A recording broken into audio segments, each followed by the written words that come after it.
Bienvenue sur The Buzz Trapper. Aujourd'hui, on plonge dans un sujet qui pourrait bouleverser votre façon d'utiliser les réseaux sociaux, l'arrivée d'éventuelles formules payantes pour Instagram, Facebook et WhatsApp.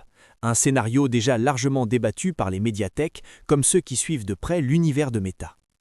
Depuis plus de 10 ans, la promesse était claire, des applications gratuites, financées par la publicité et par la collecte de données. C'est ce modèle qui a permis à Meta de devenir un géant mondial. Mais entre la pression réglementaire, notamment en Europe, et la lassitude croissante des utilisateurs face au suivi publicitaire, une nouvelle question s'impose.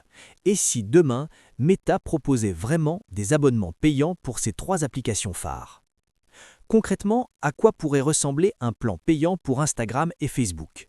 Le scénario le plus probable serait une expérience sans publicité, avec moins de suivi de vos données et possiblement quelques options premium, des outils avancés pour les créateurs, plus de contrôle sur l'algorithme du fil ou encore des fonctions exclusives pour les stories et les vidéos.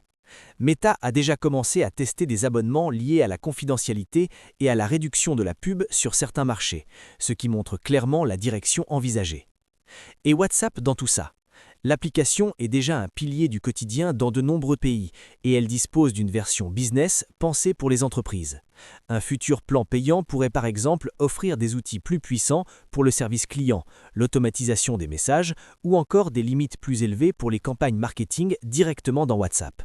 Pour l'utilisateur lambda, on peut aussi imaginer des options premium centrées sur la sécurité, la sauvegarde ou la personnalisation. Alors, qu'est-ce que cela changerait pour vous, utilisateurs ou utilisatrices? D'un côté, payer pourrait signifier moins de pubs, moins de trackers, plus de confort et une impression de reprendre le contrôle sur vos données. De l'autre, cela créerait une nouvelle fracture, ceux qui peuvent s'offrir une expérience plus propre et plus privée et ceux qui devront rester sur un modèle entièrement financé par la publicité. C'est un débat de fond sur la place de nos données dans l'économie numérique. Pour les créateurs de contenu et les marques, l'impact serait aussi majeur. Si une partie du public migre vers des versions moins ou pas du tout publicitaires, il faudra repenser la stratégie. Plus de contenu organique de qualité, plus de communautés engagées et peut-être moins de dépendance à la simple publicité ciblée.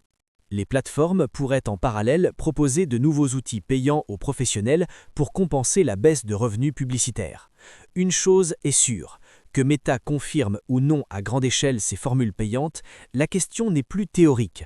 Le modèle du gratuit contre vos données est challengé et les géants du numérique doivent inventer de nouvelles façons de monétiser leurs services tout en respectant davantage la vie privée.